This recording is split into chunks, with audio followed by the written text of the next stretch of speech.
नमस्कार। मैं हूं आपके साथ प्रताप आर्य। आज हम आपके सामने एक ऐसी कहानी लेकर प्रस्तुत हुए हैं जो एक रहस्य बनकर रह गई है। दरअसल 2 दिन पहले मेरठ में एक माँ द्वारा अपने 2 बच्चों की निर्मम हत्या कर दी गई, जिसके बाद लोगों की जुबान पर एक घटनाक्रम का जिक्र तैर रहा है। मैं बात कर रहा हूं आज से लगभग 15 साल पहले नोएडा के सेक्टर 25 के जल वायु विहार कॉलोनी में घटे आरुषि हेमराज हत्याकांड की।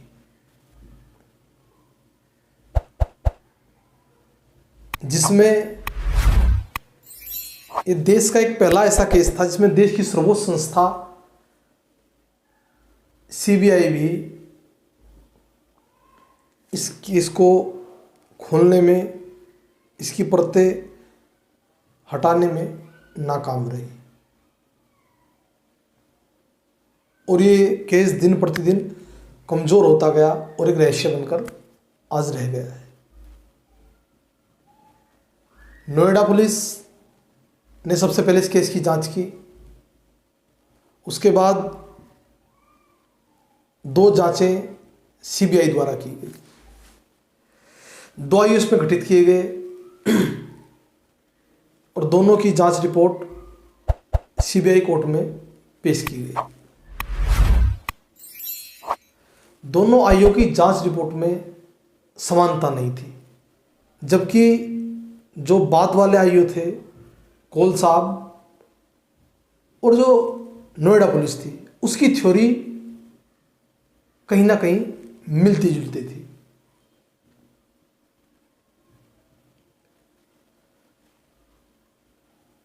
आरुषि जो थी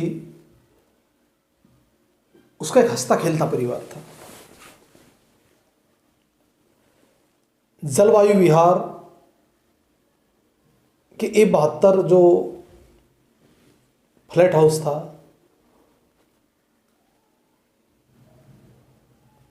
उसमें तलवार दंपत्ति रहते थे। डॉक्टर राजेश तलवार, उनकी पत्नी नूपुर तलवार, उनकी बेटी आरुषि और एक नौकर हेमराज।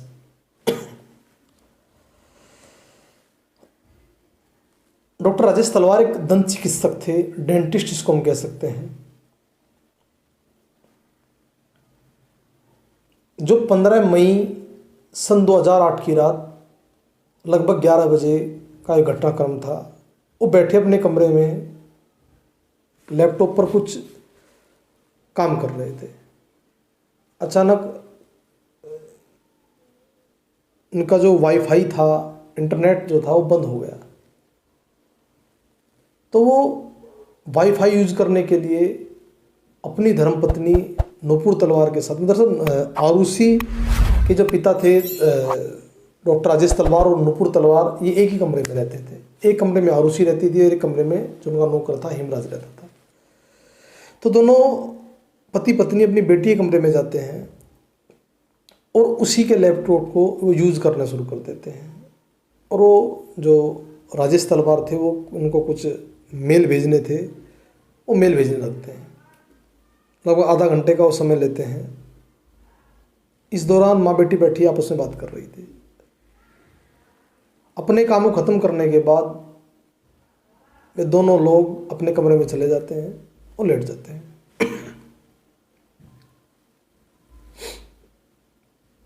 अब सीबीआई, जो गाजियाबाद में सीबीआई कोर्ट है, उसमें सीबीआई कोर्ट के वकील द्वारा जो पूरे घटनाक्रम को बताया जाता है न्यायाधीश के सामने, वो इस प्रकार था, जिसके आधार पर चार्जशीट दाखिल की जाती है।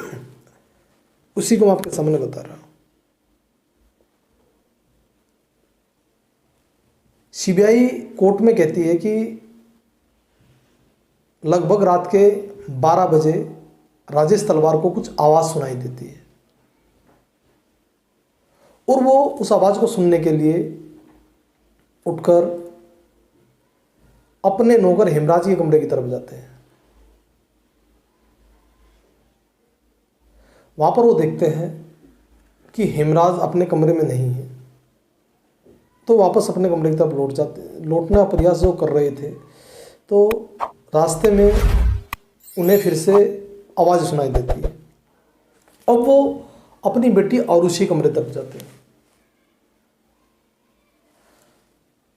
आरुषि के बारे में बताया जाता था कि आरुषि जो थी वो जब सोती थी तो अपने कमरे का दरवाज़ा अंदर से लॉक कर लेती थी, और उसकी 2 ही चाबियाँ थी, एक उनकी माता पिता के पास में और एक आरुषि के पास में। लेकिन उस दिन जो आरुषि कमरे का दरवाज़ा था वो खुला हुआ था।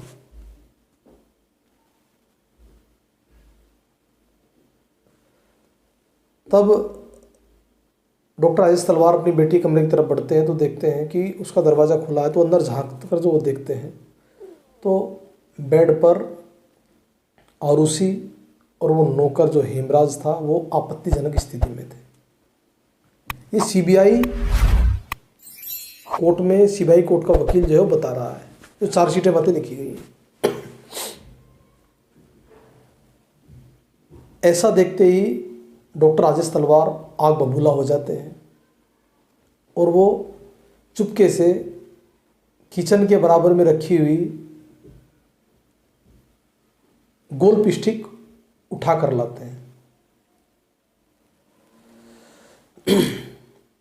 और एकदम से दरवाज़ा खोलते हैं और जाते ही तुरंत बहुत तेज प्रहार गोल पिस्टिक का हेमराज के सर पर करते हैं। प्रहार इतना तेज था कि एक ही बार में हेमराज के सर पर जो वार टकराता है तो हेमराज के सर से तेज खून की धार बहती है और हेमराज एक तरफ लुढ़क जाता है। लेकिन राजेश तलवार अपना सुध-बुध खो बैठे थे और वे दूसरा प्रहार करते हैं जो हेमराज को न लगकर उनकी बेटी आरुषि के सर पर जाकर लग जाता है। आरुषि की भी हेमराज वाली हालत हो जाती है। चीख पुकार को सुनकर नुपुर तलवार दौड़ती हुई आरुषि के कमरे की तरफ जाती है तो वहाँ के दृश्य को देखकर वो लोमहर्षक दृश्य जो था वो सुध-बुध खो बैठती है। सीबीआई कोर्ट में ये कहती है कि जो अब तक का एक घटनाक्रम था ये बिना किसी प्लानिंग के था, इसमें कोई भी प्लानिंग नहीं की गई थी। लेकिन इसके बाद जो होता है वो सब सबूतों को मिटाने का कार्य किया जाता है और इसमें तलवार दंपत्ति दोनों इस बात को भली भांति जानते थे। सबसे पहले हेमराज को जो बेडशीट बेड पर डली थी उस पर डालते हैं और दोनों तरफ से पकड़कर हेमराज की लाश को जीने से ले जाते हुए छत के कोने में जाकर वो डाल देते हैं। इसके बाद तलवार दंपत्ति नीचे आते हैं। डॉक्टर राजेश तलवार के पास जो एक डेंटिस्ट थे सर्जिकल ब्लेड जो घर पे रखते थे उसको लेकर वापस छत पर जाते हैं और उससे वो हेमराज का गला काट देते हैं। और वहीं पर एक पुराना कूलर पड़ा था, इसका एक पैनल निकालकर वो उस बॉडी के ऊपर रख देते हैं और वापस आते हुए छत पर जाने का जो दरवाज़ा जीने में लगा हुआ था उसको वो बंद कर देते हैं। वापस कमरे में आते हैं। वापस कमरे में आने के बाद दोनों तलवार दंपत्ति बेड की बेडशीट उसको चेंज करते हैं जो खून में लथपथ थी। आरुषि के कपड़े बदले जाते हैं और आरुषि के गले पर भी ऐसा ही एक निशान सर्जिकल ब्लेड से काट देते हैं जिससे आरुषि की भी मौत हो जाए। इस सीबीआई कोर्ट में थ्योरी बताई जा रही है। चार्जशीट में जो लिखा है वो पूरा घटनाक्रम मैं आपको बता रहा हूँ। हालांकि इससे पहले जो पहले आयु थे उनके द्वारा बताया गया था कि ऐसा कुछ नहीं हुआ था और उस दिन जो नौकर राजकुमार था और एक नौकर और था जो बराबर में उनके दुरानी दंपत्ति रहते थे, उनका एक नौकर कृष्णा जो था वो भी था। और कहती है कि कृष्णा ने उस दिन बैठकर शराब पी थी उन लोगों के साथ में और उसकी नीयत खराब हो गई और वही आरुषि कमरे की तरफ गया था जहाँ उसकी हेमराज से झड़प होती है, हेमराज की वो हत्या कर देता है। उसके बाद आरुषि उसकी झड़प होती है, आरुषि की वो हत्या कर देता है। ये एक अलग थ्योरी सीबीआई की थी, लेकिन जो बाद वाली थ्योरी है वो आपको बता रहा हूँ। इसके बाद लगभग रात के, ये जो पूरा घटनाक्रम था 12 से 1 बजे के बीच का था। पूरे कमरे में से खून के निशान को जो इधर उधर उनको हटाने में और लगभग 2 बज जाते हैं। लगभग 2 बजे से का समय था। राजेश तलवार जो कपड़े खून में सने हुए थे, राजेश तलवार अपने कपड़े चेंज करते हैं और आरुषि के जो कपड़े थे और जो बेड शीट थी और जो वेपन जो थे, चाहे सर्जिकल ब्लेड हो चाहे वो गोल्ड स्टिक हो, उसको उठाकर बताया कि बाहर डंप कर देते हैं, जाकर घर से निकल जाते हैं और बाहर किसी नाले में जाकर उसको वो डंप कर देते हैं। इसके बाद वो सुबह होने का इंतजार करते हैं, क्योंकि सुबह के 6 बजे उनकी एक नौकरानी थी भारती, वो आती थी। भारती के आने पर हेमराज जो था वो बाहर का जो मेन गेट था उसको खोलता था, लेकिन लगातार जब भारती आती है और लगातार वो नोक करती है, उसके बाद दरवाज़ा नहीं खुलता है, तो ऊपर से नुपुर तलवार आती है, तो ये हेमराज ने दरवाज़ा नहीं खोला है क्या? तो भारती मना कर देती है, तो कहती है मैं आ रही हूँ। और वो हेमराज के कमरे से जाकर, हेमराज वहाँ पर नहीं था, तो चाबी लेकर आती है और दरवाज़ा खोलने का प्रयास करती है, ताला खोलने का प्रयास करती है, लेकिन ताला नहीं खुलता है। तो भारती से कहती है कि भारती आप तो खोल कर देखो। तो भारती जब 2-3 प्रयास करती है तो दरवाज़ा खुल जाता है। हालांकि ये लिखा गया चार्जशीट में कि वो जानबूझकर नुपुर तलवार द्वारा किया गया था कि भारती बाद में कह सके कि दरवाजा तो मैंने ही आकर खोला था। अब दोनों वो अंदर आती हैं तो देखती है राजेश तलवार खड़े हुए रो रहे थे, और वो राजेश तलवार को बता रहे थे कि आरुषि किसी ने हत्या कर दी है। जब भारती और नुपुर तलवार उस कमरे की तरफ जाती है और आरुषि को इस हालत में देखती है तो दोनों दाढ़ मारकर रोने लगती है। अब पहली बार ऐसा होता है कि इस पूरे घटनाक्रम की जानकारी भारती के द्वारा बाहर के लोगों को दी जाती है। इस दौरान फिर पुलिस को फोन किया जाता है, पुलिस मौके पर पहुंचती है और पूरे घटनाक्रम की छानबीन पुलिस जुट जाती है। प्रथम दृष्टा पुलिस भी ये मान रही थी कि इस पूरे घटनाक्रम को हेमराज ने अंजाम दिया है और हेमराज ही आरुषि की हत्या करने के बाद यहां से फरार हो गया है। अब इसके बाद क्या होता है? घटनाक्रम के 24 घंटे बीतने के बाद पुलिस जब सीढ़ियों से ऊपर जाती है और दरवाजा जो था छत पर उसको खोलकर देखती है तो हेमराज की जो डेड बॉडी थी पुलिस को बरामद हो जाती है, और पुलिस उस बॉडी को लेकर आ जाती है।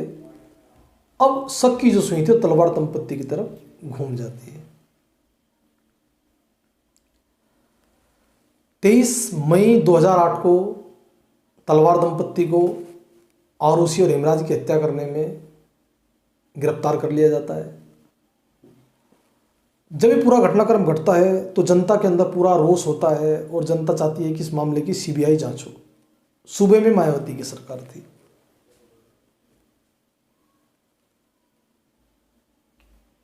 सीबीआई जांच शुरू हो जाती है और सीबीआई जांच में जो पहले सीबीआई अधिकारी थे, जो इन्वेस्टिगेशन अन्वेषण अधिकारी इस पूरे मामले में थे, उनकी थ्योरी ये निकल कर आती है कि दुर्रानी दंपत्ति जो उनके पड़ोसी थे, उनका नौकर राजकुमार, एक नौकर कृष्णा और हेमराज 15 मई की रात बैठे शराब पी रहे थे। कृष्णा जो था वो शराब के नशे में इतना धुत हो जाता है कि उसकी नीयत बिगड़ जाती है और वो आरुषि के पास जाने का प्रयास करता है। हेमराज को रोकता है। हेमराज के रुकने पर वो नहीं रुकता है और हेमराज की वो शराब के नशे में हत्या कर देता है। वो आरुषि कमरे में दाखिल हो जाता है जहाँ आरुषि उसको रोकने का प्रयास करती है और वहाँ पर आरुषि की भी हत्या वो कर देता है। ये कुछ अलग थ्योरी थी। इसके बाद सीबीआई की जांच दो दूसरे अधिकारी कोल थे, उनके पास ट्रांसफर की जाती है। तो उन्होंने पूरा घटनाक्रम जो सीबीआई कोर्ट में बताया, सुनाया कि ऐसे ऐसे पूरा उस घटनाक्रम को तलवार दंपत्ति ने अंजाम दिया है। ऐसा ही मिलता जुलता घटनाक्रम जो था वो नोएडा पुलिस ने बताया था। अब इसी चार्जशीट के आधार पर लोअर कोर्ट इन दोनों को उम्र कैद की सज़ा सुना देती है। अब ये मामला चला जाता है इलाहाबाद हाई कोर्ट में। हाई कोर्ट में पूरे मामले की सुनवाई के बाद हाई कोर्ट सीबीआई की तमाम दलीलों को बकवास करार देता है और कहता है कि इस पूरे मामले में सीबीआई ने कहानी ही कहानी बनाई है। कोई भी पुख्ता सबूत, कोई भी एविडेंस, कोई भी गवाह, कोई भी ऐसा वेपन, आला कत्ल, कुछ भी उस जगह से बरामद नहीं बताया गया। अलग अलग पूछताछें की गई, लेकिन ऐसा कोई भी सबूत नहीं मिला। तलवार दंपत्ति से अलग अलग पूछताछ की गई तो उनकी बातों में समानता नजर आई।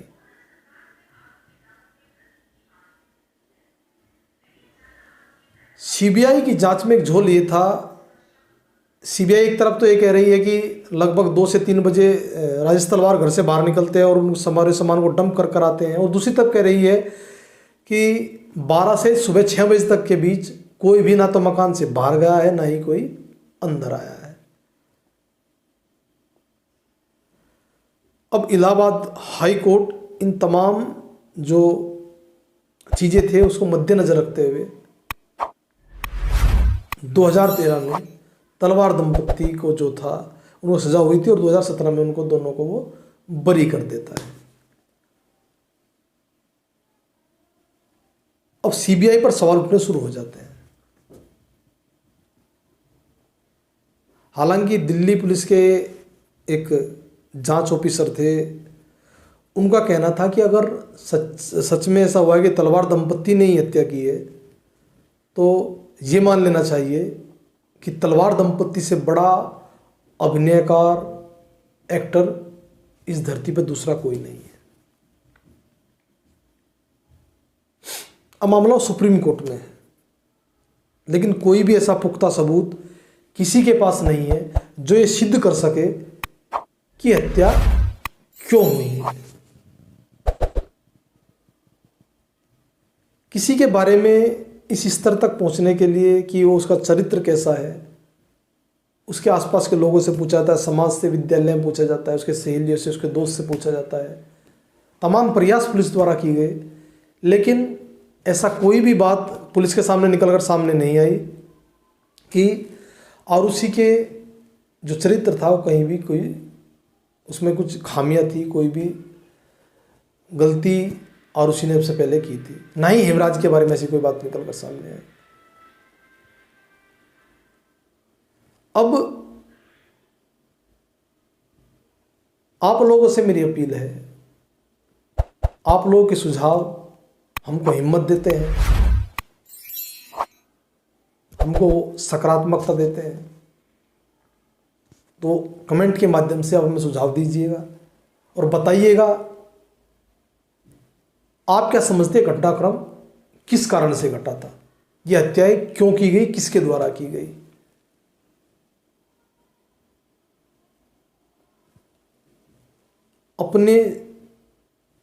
क्योंकि अब से पहले आपने इस पूरे घटनाक्रम के बारे में जाना है, सुना भी है।